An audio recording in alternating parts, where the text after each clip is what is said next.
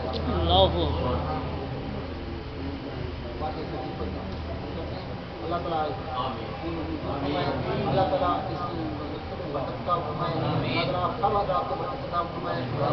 محمد صاحب کو لمبی حیاتی عطا فرمائے. اللہ تعالیٰ محمد صادق صاحب کو لمبی حیاتی عطا فرمائے. بے شک توفیق عطا فرمائے. اللہ تعالیٰ لوگوں کے دل محمد میاں کی مدد کی طرف چھپا دے. اللہ تعالیٰ ان کو خرچے کو کوئی تکلیف رکھے.